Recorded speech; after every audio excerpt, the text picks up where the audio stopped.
अस्सलाम वालेकुम and welcome to creative Babar and welcome to day 5 of 7 days one stack learning challenge. दोस्तों, जो last video थी, last day था, उसके अंदर हमने जो हमारा ब्लॉग पेज था उसको क्रिएट कर लिया था। उसके अंदर हमने बटन्स भी लगा दिए थे, उसको स्टाइल भी कर दिया था। अब उन बटन के ऊपर हमने फंक्शनैलिटीज़ लगानी है। अब इस वीडियो के अंदर हम सबसे पहले उसके ऊपर हम व्यू जो फंक्शनैलिटी है वो लगाएंगे और साथ में डिलीट लगाएंगे। तो हम सबसे पहले इम्प्लीमेंट करेंगे डिलीट फंक्शनैलिटी, लेकिन इसके अंदर हम पहले व्यू लगाएंगे डिलीट फंक्शनैलिटी को और साथ में सिंगल पोस्ट पेज क्रिएट करेंगे कि जब भी व्यू के ऊपर कोई क्लिक करे, क्लिक करने के बाद सिंगल पोस्ट पेज ओपन हो जाएगा और जिस पोस्ट के ऊपर क्लिक किया है वो वाला डाटा भी वहाँ पे शो हो जाएगा। तो इसको हम क्रिएट करेंगे। So let's start. दोस्तों, लास्ट वीडियो के अंदर हमने अपने प्रोजेक्ट को यहाँ तक कंप्लीट कर लिया था, जिसके अंदर हम डाटा को डाटाबेस के अंदर इंसर्ट भी करवा रहे हैं और वहाँ से हम डाटा को गेट करके अपने पेज के ऊपर शो भी करवा रहे हैं। इस वीडियो के अंदर हमने ये 3 ऑप्शन को कंप्लीट करना है, व्यू, एडिट और डिलीट। अब इस वीडियो के अंदर हमने जो मेन फोकस करना है वो करना है व्यू के ऊपर और डिलीट के ऊपर। हम डाटा को व्यू किस तरह से कर सकते हैं और डिलीट किस तरह से करवा सकते हैं। जो आपकी एडिट क्वेरी है, इसके ऊपर आपकी 2 फंक्शनैलिटीज़ लगती हैं। जब भी आप डाटा को एडिट करते हो, एडिट के ऊपर आपने क्लिक करना है तो ये सारा डाटा इसको ओपन करेगा वो फॉर्म के अंदर ओपन करने के बाद फिर आप डाटा को अपडेट करोगे तो वो सारा डाटा आपका वापस से डाटाबेस के अंदर जा के अपडेट होगा। तो ये आपकी लेंथी क्वेरी है, इसको हम अलग वीडियो के अंदर रखेंगे। इस वीडियो के अंदर जो हमने मेन फोकस करना है वो करना है व्यू के ऊपर और डिलीट के ऊपर। हम डाटा को व्यू किस तरह से कर सकते हैं और फिर हम डाटा को डिलीट किस तरह से करवा सकते हैं। अब डाटा को व्यू करवाने के लिए मैं आऊँगा Node.js के अंदर। अब आपने पहले Node.js का कोड लिखना है, फिर उसके बाद हम लिखेंगे React.js के अंदर कोड। अब Node.js के अंदर हम आएंगे और Node.js के अंदर आपने राउटर के अंदर post.js को ओपन कर लेना, जहाँ पे ऑलरेडी हमने डाटा को व्यू करने के लिए राउट लगाया हुआ है। और ये जो आपका लगा हुआ है ना राउट, ये है पूरे डाटा को शो करवाने के लिए, पूरी पोस्टों को जो आपको यहाँ पे शो हो रही हैं। अब मुझे इनमें से किसी न किसी स्पेसिफिक को शो करवाना है। अब इसके ऊपर ना मैंने ये आईडीज़ को शो करवा दिया है ताकि आपको पता चले कि इसके ऊपर अलग अलग आईडीज़ हैं। अब इस आईडीज़ को आपने किस तरह शो करवाना है, नॉर्मली React.js के ऊपर जाके आपने जिस तरह से आप पहले सारा डाटा शो करवा रहे थे, अब आपने यहाँ पे h2 का टैग लगा के और यहाँ पे _id पास कर देनी है। ये जिसकी की है आपने इसको यहाँ पे पास कर देना है। ये मैंने इसलिए पास किया है ताकि जब हम डाटा को गेट करेंगे फिर आपको आसानी रहेगी कि हम किस तरह से डाटा को गेट करवा रहे हैं। अब Node.js के अंदर आप यहाँ पे आओगे, कमेंट लगाएंगे हम। कमेंट हम लगाएंगे शो सिंगल पोस्ट, ठीक हो गया। अब इसके अंदर हम क्या करेंगे, सबसे पहले router.get, इसको मैं थोड़ा सा बड़ी स्क्रीन के ऊपर कर लेता हूँ यहाँ पे और थोड़ा सा इसको जूम भी कर लेते हैं ताकि आपको अच्छे से चीज़ें नज़र आए। अब देखो यहाँ पे router.get। अब गेट के अंदर हम सबसे पहले लगा देंगे यहाँ पे व्यू को। अब सबसे पहले आपने इसके अंदर स्लैश और फिर उसके बाद आपने लगा देना व्यू। मैं इसको एक सिंगल क्लिक के ऊपर भी सारे को कंप्लीट कर सकता हूँ, लेकिन उसको मैं कंप्लीट नहीं करूँगा। मैं आपको एक एक लाइन एक एक वर्ड समझाऊंगा। फिर हम यहाँ पे स्लैश लगाएंगे। स्लैश लगाने के बाद फिर हम यहाँ पे लगा देंगे ये डबल कोलन और फिर यहाँ पे हम आईडी पास करेंगे। अब ये डबल कोलन और आईडी हमने इसलिए लगानी है क्योंकि हमारा जो डाटा है हमने गेट करना है बाय आईडी, और आईडी हर किसी की होती है यूआरएल के अंदर। तो जब हम आईडी लिखेंगे तो ये हमारे बन जाएगा पैरामीटर्स। अब उस पैरामीटर में से आईडी को गेट करना है, तो उसके लिए हम आगे फिर चल के जो आईडी है उसको वेरिएबल के अंदर स्टोर करवा सकते हैं। मैं आपको करके भी दिखाता हूँ। फिर इससे बाहर आपने आ जाना है, फिर आपने कॉमा लगाना है और यहाँ पे आपने यूज़ करना है एसिंक्रोनस फंक्शन का। एसिंक्रोनस, यहाँ पे हमारे पास एसिंक्रोनस फंक्शन है, उसको कॉल किया। फिर इसके अंदर 2 पैरामीटर आपके आ गए, एक आ गया आपका रिक्वेस्ट और एक आपका आ गया रिस्पॉन्स। फिर इसके अंदर आपने एरो फंक्शन को पास कर देना है। यहाँ पे आप लोगे कॉन्स्टेंट और कॉन्स्टेंट के अंदर आप लोगे यहाँ पे आईडी यहाँ पे। अच्छा, यहाँ पे हमारे पास ठीक है, यहाँ पे हमारे पास एक एरर आ रहा है, लेट मी चेक तो कौन सा एरर आ रहा है। यहाँ पे हमने रिक्वेस्ट और रिस्पॉन्स, ये हमारे पास ठीक है, और यहाँ पे कर्ली ब्रैकेट ये भी हमारे पास ठीक है। अब यहाँ पे लिखेंगे कांस्टेंट और कांस्टेंट लिखने के बाद हम यहाँ पे आईडी को पास कर देंगे। यहाँ पे हम पास कर देंगे आईडी और आईडी को पास करने के बाद यहाँ पे हम लिखेंगे रिक्वेस्ट डॉट पैरामीटर्स। ये अब ऑलमोस्ट मैंने सारा कोड कंप्लीट कर दिया। अब यहाँ पे हमारे पास कोई एक छोटा सा एरर आ रहा है, तो लेट मी चेक कि हमारा एरर कहाँ पे है। एसिंक्रोनस, यहाँ पे आई थिंक स्पेलिंग मिस्टेक है इसकी, एसिंक्रोनस, ये आ गया, ठीक हो गया। अब सेव करा। अच्छा, अब सबसे पहले हमारे पास आ गया React.get, डाटा को गेट करो व्यू .id। आईडी के थ्रू। इसके अंदर हमने ए सिंक्रोनस फंक्शन कॉल किया और फिर उसके बाद हमने रिक्वेस्ट और रिस्पॉन्स दो मेथड लगाए और constant ID is equal to request dot parameter. अब ये पैरामीटर ये लेगा यूआरएल के अंदर। फिर हम यहाँ पे ट्राई और कैच मेथड का इस्तेमाल करेंगे। अब ट्राई के अंदर हम लगा देंगे कांस्टेंट आर्टिकल्स। अब यहाँ पे कोई भी कांस्टेंट लगा सकते हो। फिर हम लिखेंगे await article dot find by ID. अब यहाँ पे हम लिखेंगे फाइंड बाई आईडी। अगर आप फाइंड बाई आईडी नहीं लिखोगे फिर आप इसको यूज़ नहीं कर सकोगे। तो फाइंड बाई आईडी और कौन सी आईडी, ये आईडी जो इस वेरिएबल के अंदर स्टोर है। और ये वेरिएबल से आईडी कहाँ से आ रही है, ये पैरामीटर से आ रही है। और पैरामीटर हमारे कहाँ पे है, ये यूआरएल के अंदर है। और ये वाला यूआरएल हम React.js के अंदर जाके कंप्लीट करेंगे। और हम यहाँ पे लगाएंगे अगर हमारे पास रिस्पॉन्स आ जाता है तो response dot status dot JSON article, मतलब आप इसको एज आ को मतलब जो हमने कोर प्लगइन इस्तेमाल कर रहे थे ना उसके थ्रू इसको API के अंदर सेट कर दो। अगर आपका एरर नहीं आता तो फिर आपके पास एरर ये कंसोल के अंदर एरर प्रिंट हो जाए। तो मैं इसको रिस्पॉन्स डॉट सेंड के ऊपर करता हूँ, रिस्पॉन्स डॉट सेंड, ताकि मैं इसको अपने पेज के ऊपर भी देख सकूँ। और इसके अंदर मैं पास कर देता हूँ यहाँ पे आर्टिकल्स को। ठीक हो गया, रिस्पॉन्स डॉट सेंड और आर्टिकल इसको मैंने यहाँ पे पास कर दिया। अभी आप इसको सेव करता हूँ और इसको मैं यहाँ पे लगा देता हूँ कमेंट। ठीक हो गया, कमेंट लगा दिया। अब मैं इसको सेव करा यहाँ पे, आई थिंक कोई एरर ना है बस यहाँ पे। ठीक हो गया, अब आते हैं अपने पेज के ऊपर और यहाँ पे हमने क्वेरी लगाई थी इसके अंदर /API/post/view। अब व्यू के बाद हमारे पास क्या है, हमारे पास है ये आईडी। यहाँ पे ये किधर गया, यहाँ पे व्यू और व्यू के बाद आईडी और इसके बाद हमने आईडी को पास कर देना। अभी आईडी हमने पास की। अब ये आईडी ये वाली आईडीज़ है, ये वाली ये आईडी होगी और ये आईडी हर पोस्ट की यूनिक है। अब इसको इंटर करेंगे और ये वाला सारा डाटा हमारे पास यहाँ पे आ गया। अब अगर मैं इसमें से कोई आईडी चेंज करता हूँ, इस आईडी को लेता हूँ और इंस्टेड ऑफ दिस इस आईडी को पास करके फिर इंटर करता हूँ, फिर मेरे पास ये सारा जो इसका डाटा है वो मेरे पास आ गया पेज के अंदर। ठीक हो गया, तो इस तरह से आप पेज के अंदर डाटा को गेट करवा सकते हो बाई आईडी। ठीक हो गया, अब हमने डाटा को गेट कर लिया, ये हमारा Node.js का कोड कंप्लीट हो गया। अब आ जाते हैं हम अपने React.js के अंदर। इसको बेशक आप मिनिमाइज़ कर दो। अच्छा, इसके अंदर आप मिनिमाइज़ करने से पहले ना आप इसको ये रिस्पॉन्स डॉट स्टेटस कर दोगे सेंड, क्योंकि अगर आप ये नहीं करोगे फिर आप दूसरे पेज के ऊपर इस डाटा को गेट नहीं कर सकते। इसको यहाँ पे मैं क्लोज कर देता हूँ और ओपन कर लेते हैं React.js को और इसको हम बड़ी स्क्रीन के ऊपर ओपन कर लेते हैं।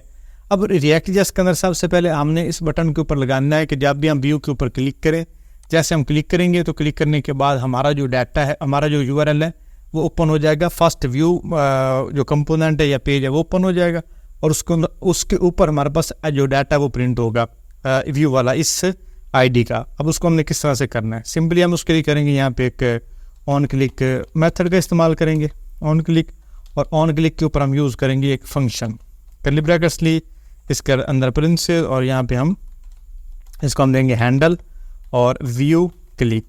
ठीक हो गया, आप फंक्शन का नाम कोई भी रख सकते हो और इसके अंदर आप पास कर देंगे पोस्ट और पोस्ट डॉट अंडरस्कोर आईडी। इसको हमने पास कर दिया।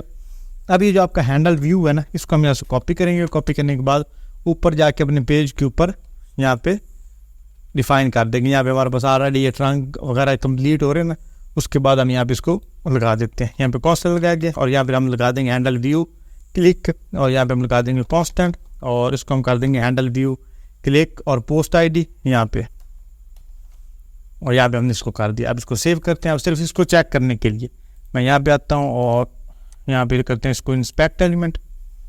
अगर कंसोल के अंदर हमारी आईडी प्रिंट हुई तो इसका मतलब है कि हमारा कोड परफेक्टली वर्क कर रहा है। तो मैं यहाँ पे आता हूँ, व्यू क्लिक किया और कंसोल के अंदर आए। यहाँ पे हमारे पास आ रहा है invalid event handle property on click, did you mean on click.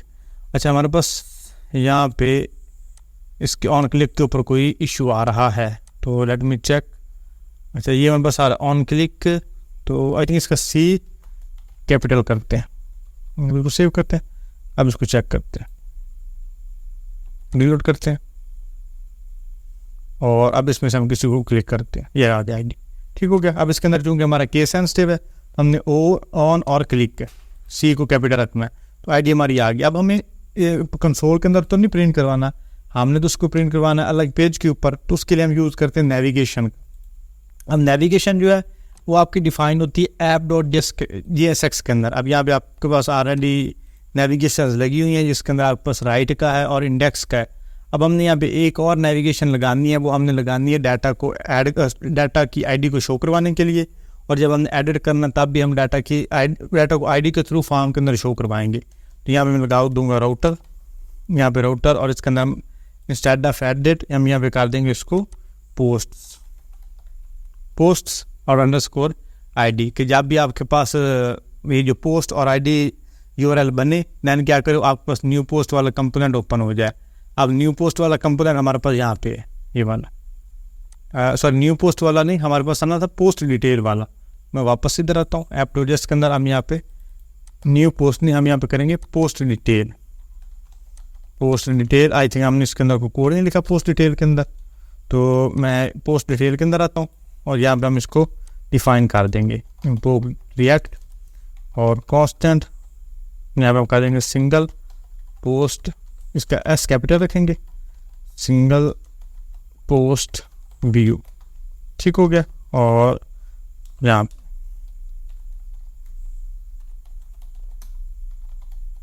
Return, और रिटर्न के अंदर हम पास कर देंगे सिंपल एक H1 के टैग को, और यहाँ पे हम कर देंगे सिंगल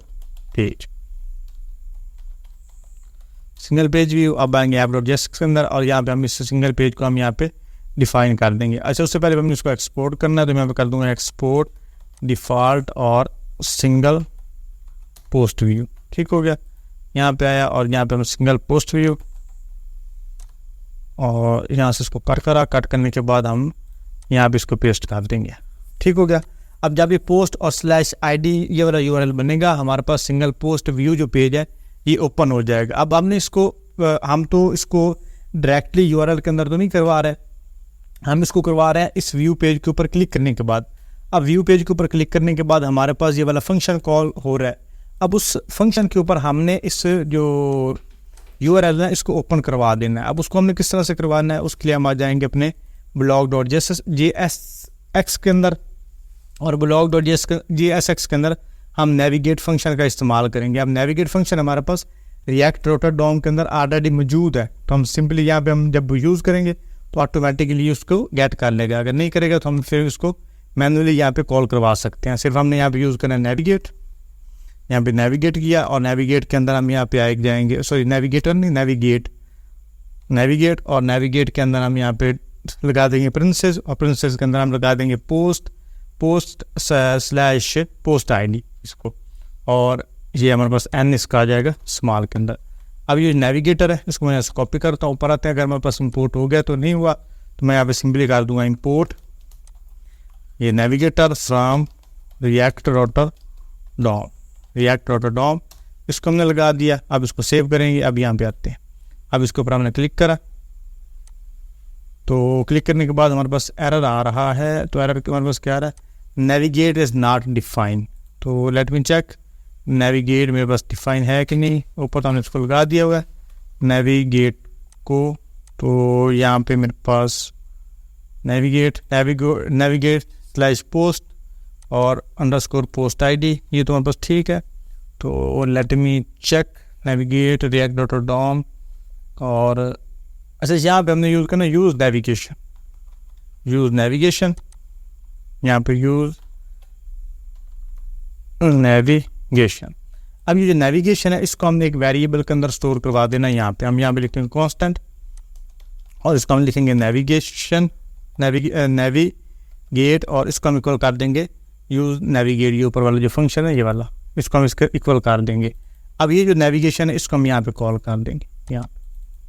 अब सेव कर आप इसको चेक करते हैं, क्योंकि हम भी एक कंटिन्यूसली कोडिंग कर रहे होते हैं, तो समटाइम हमारे पास भी एरर्स आ जाते हैं, हमें भी नहीं पता होता किस चीज़ का, हम भी भूल जाते हैं। तो इसलिए आपने इस चीज़ के लिए परेशान नहीं होना, कोडिंग में एरर्स आम सी बात है। अब व्यू के ऊपर क्लिक किया तो अब हमारे पास ये सिंगल पेज जो हमारे पास पेज है वो ओपन हो रहा है। दैट्स कूल, ठीक हो गया। अब यहाँ पे वापस आते हैं, यहाँ पे हम किसी भी आईडी को क्लिक करते हैं। अब इस आईडी के लास्ट पे आ रहा है CEE, व्यू के ऊपर किया अब आ रहा है CEE, ठीक हो गया। अब ये हमारे पास ये तो ओपन हो गया, पोस्ट वाला की जो डिटेल्स वाला पेज है वो हमारे पास ओपन हो रहा है। अब इसके ऊपर हमने अपने पोस्ट का कंटेंट शो करवाना है, वो हमारे पास ज़्यादा ट्रिकी है। उसके लिए हम आ जाएंगे पोस्ट डिटेल के ऊपर। ये हमारे पास सिंगल पेज ऑलरेडी लगा हुआ है, तो मैं इसके ऊपर यहाँ पे आता हूँ। यहाँ हम लगा देंगे कांस्टेंट और अब हम सबसे पहले आईडी को वेरिएबल के अंदर स्टोर करवाएंगे, तो उसके लिए मैं यहाँ पे लिखूंगा कांस्टेंट और कांस्टेंट लिखने के बाद कर्ली ब्रैकेट, इसके अंदर आईडी को स्टोर करवाया is equal to use parameters, इसको अंदर स्टोर करवा दिया। इससे क्या होगा कि जो आईडी ऊपर हमारे पास यूआरएल के अंदर आ रही होगी ना, उसी को हम गेट करवा लेंगे, उसी को हम मैच करवा लेंगे। फिर हम यहाँ पे लेंगे कांस्टेंट और यहाँ पे बड़ी ब्रैकेट्स लेंगे, फिर हम देंगे इसको पोस्ट और सेट पोस्ट। इसके बाद आगे यहाँ पे इसको लगा दिया यूज स्टेट और यूज स्टेट के अंदर हम इसको नल वैल्यू दे देंगे। ठीक हो गया। अब सेम इसी तरह से हम यहाँ पे एक और लेंगे और इसको हम कांस्टेंट देंगे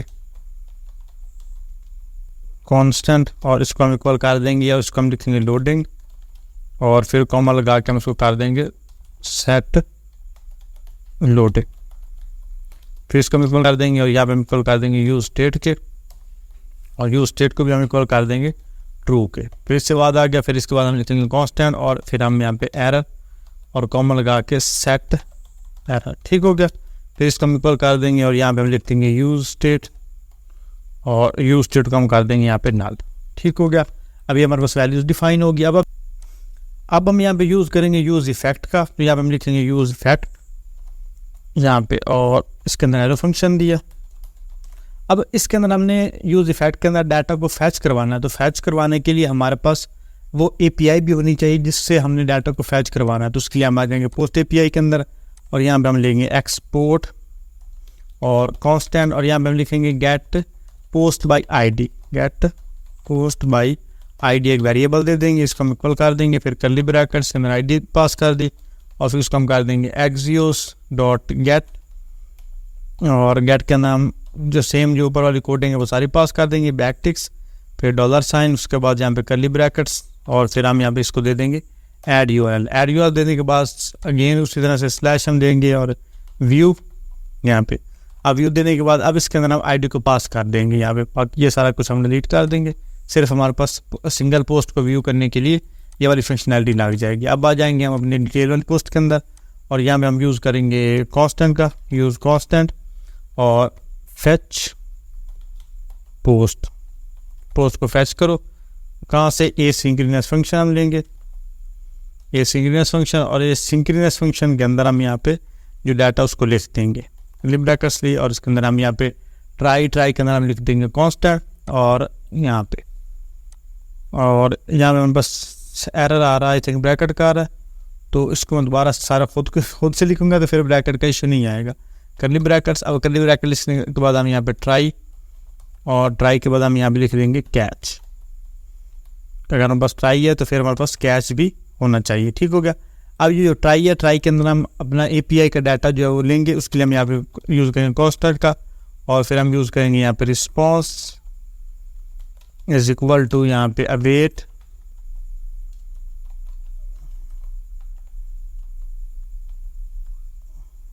और get post bye ID, get post bye ID यहाँ पे और आईडी के अंदर हम पास कर देंगे इसकी आईडी को पास किया, फिर उसके बाद हम इसको कर देंगे सेट पोस्ट और सेट पोस्ट के अंदर हम रिस्पॉन्स डॉट डाटा, इसका जो डाटा हम इसके अंदर पास कर देंगे। ठीक हो गया।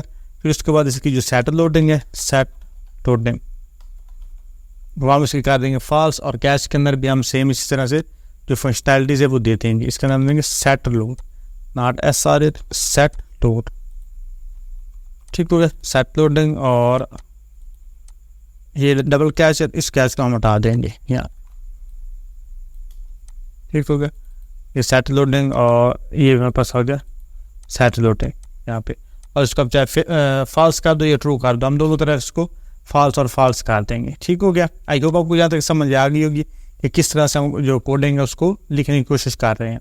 अब सेट लोडिंग भी हो गया और हमारे पास सेट पोस्ट भी हो गया। अब हमने क्या करना है, अब हम आएंगे यहाँ पे इस पास वेरिएबल है फैच पोस्ट की, इसको हम यहाँ पे इसके बाद कॉल कर लेंगे। यहाँ पे फैच पोस्ट को कॉल किया यहाँ पे, फिर यहाँ पे लास्ट पे आएंगे, यहाँ पे हम लगा देंगे कॉमा, फिर बड़ी ब्रैकेट्स और यहाँ पे हम आईडी को पास कर देंगे। आईडी को पास किया, फिर हम यहाँ पे एक कंडीशन लगा देंगे कि अगर आपका जो डाटा वो लोड हो रहा है, if loading,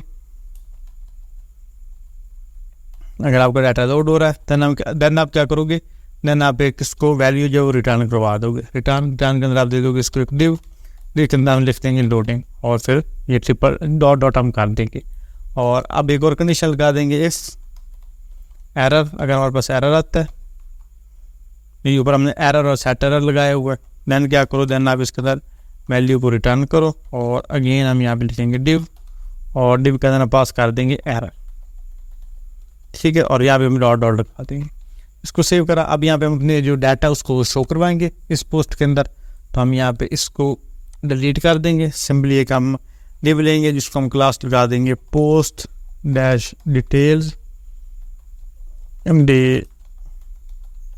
details dash container, ठीक हो गया। अब इस कंटेनर के अंदर हम लेंगे पोस्ट्स को, यहाँ पे हम लिखेंगे पोस्ट और यहाँ पे एंड प्रेंथेसिस और यहाँ पे हम जो वैल्यूज़ है उसको रिटर्न करवा देंगे। तो यहाँ पे हम वैल्यूज़ को रिटर्न करवा दिया और यहाँ पे हम इसको भी क्लोज कर देंगे, ठीक हो गया। अब सेव करेंगे, अब इसको चेक करते हैं। यहाँ पे तो हमारे पास डाटा आ रहा है, लेकिन डाटा तो आ रहा है लेकिन हमारे पास इमेज जो है वो प्रॉपर नहीं आ रही, लेकिन यहाँ पे हमारे पास एरर आ रहा है। तो why error coming, let me check. Error मेरे पास आना नहीं चाहिए, कोड हमारा ऑलमोस्ट सारा ही ठीक है। पोस्ट टाइटल और इस सब को एक दफ़ा हटा देता हूँ, सिर्फ मैं एक दफ़ा जो टाइटल है उसी को प्रिंट करवा देता हूँ पोस्ट का। जो हमारे पास पोस्ट का टाइटल है जस्ट हम उसको प्रिंट करवाते हैं। अब इसको यहाँ पे सेव करते हैं और चेक करते हैं। अच्छा, मैं इसको एक और पोस्ट क्लिक करते हैं, इसको करा। अब मेरे पास एरर आ रहा है, तो लेट मी चेक कहाँ पे एरर है।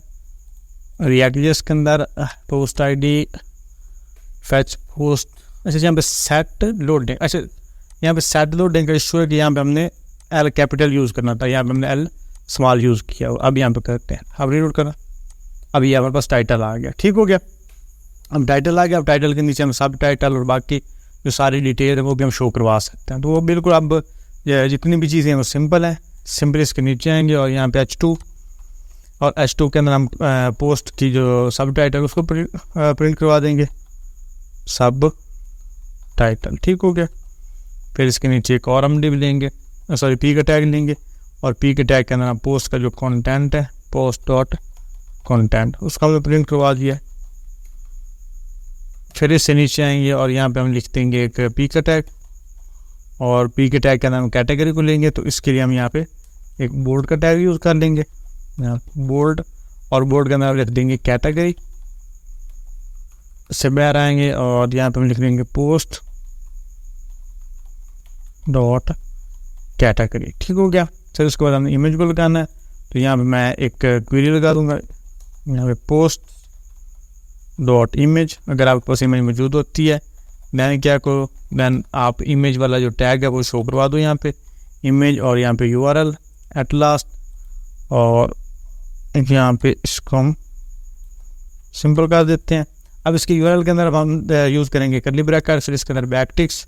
तो फिर हमारे पास है लोकल स्टोरेज और 4000 तक 5000 तक, इसको हम कॉपी करेंगे और वापस से आएंगे, यहाँ पे दे दिया 5000। फिर से बाहर आके हम पोस्ट की इमेज लिख देंगे अंडरस्कोर और यहाँ पे आप लिख दोगे पोस्ट डॉट इमेज, ठीक हो गया। हम सेव कर, आप इसको चेक करें हमारे पास इमेज शो हो रही है कि नहीं हो रही। यहाँ पे आते हैं, अब हमारे पास इमेज भी शो हो रही है। अब जिस भी पोस्ट के ऊपर हम क्लिक करेंगे उसकी इमेज भी हमारे पास शो होगी और उसका जो कंटेंट है वो भी हमारे पास शो हो रहा है। मतलब हमारा जो सिंगल पोस्ट व्यू पेज है वो कंप्लीट हो गया। अब इसकी स्टाइलिंग रहेगी, तो इसकी स्टाइलिंग बिल्कुल सादा सी, आप उसको वैसे तो खुद भी कर सकते हो, लेकिन चूँकि मैंने उसको ऑलरेडी लिखा हुआ है तो उसको मैं यहाँ पे पेस्ट कर देता हूँ, यहाँ आपको उसका कोड प्रोवाइड कर देता हूँ। तो सिंपली हम आते हैं अपने CSS कोड के अंदर, यहाँ पे आए। सबसे पहले इसके साथ CSS की फाइल लिंक कर लेते हैं। तो सिंपल इसके अंदर हम लिखेंगे import डॉट और /blog डॉट CSS, ठीक हो गया। अब ये सिंगल पेज व्यू है, ये वाली क्लास, इसको यहाँ से कॉपी करते हैं और कॉपी करने के बाद आएंगे blog डॉट CSS के अंदर और यहाँ पे सिंपल एक कमेंट लगा देंगे इसको कॉपी करके यहाँ पे, और यहाँ पे आ गया। अब यहाँ पे हम इसको दे देंगे विड्थ इसको हम दे देंगे 60%, मार्जिन इसको 50 पिक्सल और ऑटो, और साथ में इसको बॉक्स शेडो लगा देंगे। अब सेव करा, अब ये कंटेंट हमारे पास सेंटर में आ गया। अब ये जो इमेज है इसको मज़ीद स्टाइल करना चाहो, इसके अंदर जो डाटा है उसको मज़ीद आप करना चाहो तो आप कर सकते हो, लेकिन मैं किसी और पोस्ट को ओपन करता हूँ। यहाँ पे आते हैं और ये मेरे पास पोस्ट है ये वाली, इसको क्लिक करते हैं तो ये मेरे पास पोस्ट आ गई। अब इसके नीचे इसकी इमेज आई थिंक वो हमने नहीं दी, या इमेज उसकी एरर कर रही होगी। अब इसमें से हम इसको करते हैं, अब ये इमेज भी आ रही है और नीचे कंटेंट भी आ रहा है। अब किसी और पोस्ट को हम ले लेते हैं। नेट की वजह से भी ना इमेज लोड होने में टाइम लग जाता है यहाँ पे। अब इमेज हमारे पास यहाँ पे आ रही है। अब ये जो इमेज है इसको हम स्पेसिफिक हाइट विड्थ लगा सकते हैं यहाँ पे। तो सिंपली मैं यहाँ पे आऊँगा और पोस्ट कंटेनर, और पोस्ट कंटेनर के अंदर जितनी भी IMG है उसकी विड्थ आप कर दो 100%। अब सेव कर, अब इसको चेक करते हैं यहाँ पे। अब ये हमारे पास 100% आ गया। अब ये जो पैराग्राफ है, स्मॉल हेडिंग है, ये जो कंटेंट है इसको मज़ीद स्टाइल करना बहुत ही आसान है। आप सिंपली P के टैग को थोड़ा सा स्टाइल कर दो, तो इसको थोड़ी सी अलाइनमेंट आप लगाना चाहो तो अलाइनमेंट लगा दो। आई होप आपको यहाँ तक समझ आ गया होगा कि किस तरह से हम डाटा को व्यू करवाते हैं और किस तरह से हम सिंगल पेज के ऊपर डाटा को शो करवाते हैं। अगर यहाँ तक आपका कोई भी सवाल हो तो आप नीचे कमेंट सेक्शन में पूछ सकते हैं। अब हमने करना है डाटा को डिलीट, कि जब भी हम डिलीट बटन के ऊपर क्लिक करें हमारा जो डाटा है वो डिलीट हो। अब दोस्तों सिंपल है बिल्कुल, डाटा को डिलीट करना भी सेम जिस तरह से आपने ID इसके अंदर पास की थी, सेम इधर भी आप उसी तरह से ID ही पास करोगे। सिंपली यहाँ पे आएंगे और इधर आके यहाँ पे आएंगे blog.jsx के अंदर, यहाँ पे सेम ये वाला सारा कोड यहाँ से कॉपी कर लोगे ऑन क्लिक वाला, और यहाँ पे पेस्ट कर दिया। अब यहाँ पे तो हैंडल व्यू क्लिक, अब हम यहाँ पे करेंगे हैंडल डिलीट क्लिक, कि आप अभी डाटा को डिलीट करने लगी हो। अब डाटा को डिलीट जो करना ये भी एक सिंपल सा मेथड है, तो इसको यहाँ से मैं क्लिक को और कॉपी करा, ऊपर आ गया, और यहाँ पे हम इसको डिफाइन कर देंगे, कमेंट लगा देंगे और यहाँ पे लिख देंगे हैंडल डिलीट।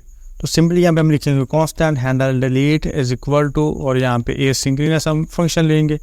एसिंक्रोनस के अंदर हम पास कर देंगे ID को पास करने के बाद यहाँ पे आएंगे और यहाँ पे हम सिंपल एक ट्राई मेथड का यूज़ करेंगे और साथ में कैच मेथड का, और यहाँ पे डिलीट पोस्ट हम यूज़ करेंगे। अब ये जो डिलीट पोस्ट है ना इसको हमने ऊपर डिफाइन नहीं किया, तो इस डिलीट पोस्ट को यहाँ से कॉपी करता हूँ API.js के अंदर, और यहाँ पे हम लिख देंगे एक्सपोर्ट,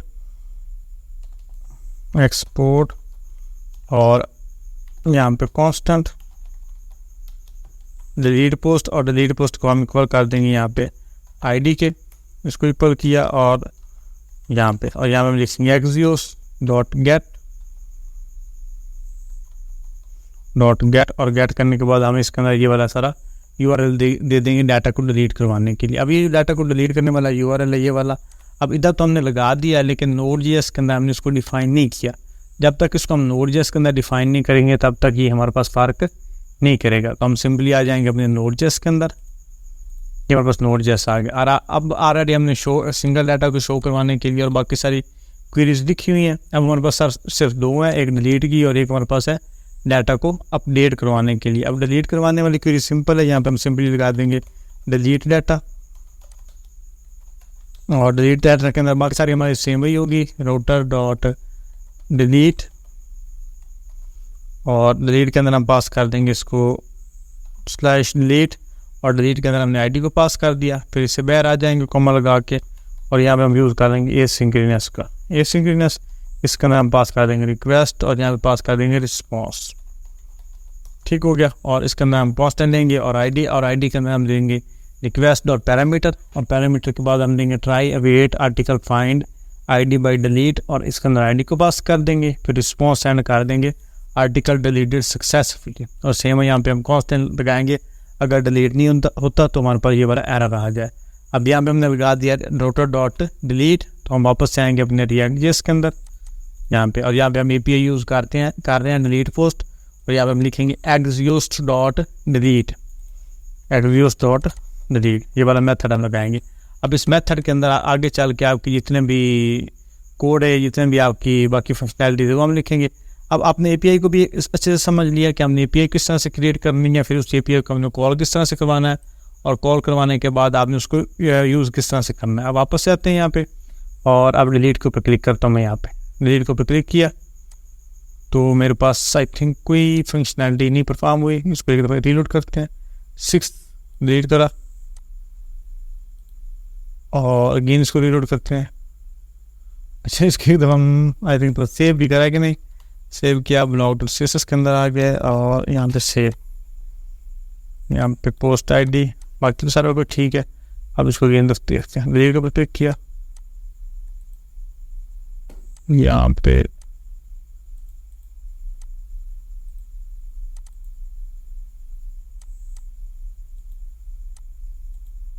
देखते हैं एरर हमारे पास कहाँ पे आ रहा है, console delete post is not defined. अच्छा, delete post is not defined. अब डिलीट पोस्ट क्यों नहीं डिफाइन, क्योंकि हमने इसको API के अंदर तो लगा दिया है इस डिलीट पोस्ट को यहाँ पे, लेकिन इसको हमने ये जो हमारे पास है पोस्ट डिटेल, इसके ऊपर कॉल नहीं करा, तो इसको कॉल यहाँ पे करेंगे। उसके हम यहाँ पे सिंपली लिखेंगे डिलीट